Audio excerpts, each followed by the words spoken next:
శ్రద్ధ శ్రీనాథ్, కిషోర్ కుమార్ ప్రధాన పాత్రల్లో తెరకెక్కిన సినిమా కలియుగం 2064. Science fiction and adventurous thriller నేపథ్యంలో రూపొందిన మూవీ ఇది. ఇటీవల విడుదలైన ట్రైలర్కి సూపర్ రెస్పాన్స్ వచ్చింది. రానా వంటి స్టార్స్ ఈ ట్రైలర్ను కాన్సెప్ట్ను ప్రశంసిస్తూ ట్వీట్లు వేసిన విషయానికి కూడా అందరికీ తెలిసిందే.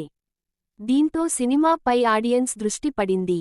మరి ఈరోజు ప్రేక్షకుల ముందుకు వచ్చిన ఈ సినిమా వారి అంచనాలను అందుకుందో లేదో తెలుసుకుందాం రండి. కలియుగం 2064 కథ భవిష్యత్తు ప్రపంచంలో ధనవంతులైన రెసిడెంట్స్ మరియు దారిద్ర్యంలో కృంగిపోయిన లిబరేటర్స్ మధ్య తేడాను తేటతెల్లం చేస్తుంది. ఆకలితో బతకలేకపోతున్న భూమి, అనుకోకుండా క్రూరమైన ఔదార్యంగా కనిపించే థామస్ చేతికి చిక్కుతుంది.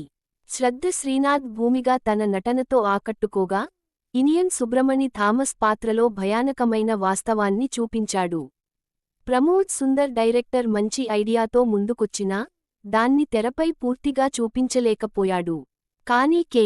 రామ్ చరణ్ సినిమాటోగ్రఫీ, శక్తి వెంకట్రాజ్ ఆర్ట్ డైరెక్షన్ మాత్రం సినిమాకి జీవితం పోసాయి.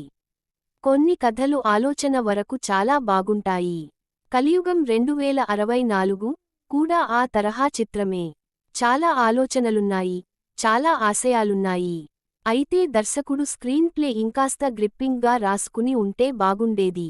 ఇప్పటికైతే కలియుగం 2064 గొప్ప ఆశయం కలిగిన అబవ్ యావరేజ్ సినిమాగా నిలిచింది. హై టెక్నికల్ వాల్యూస్ కోసం ఒకసారి ట్రై చేయొచ్చు.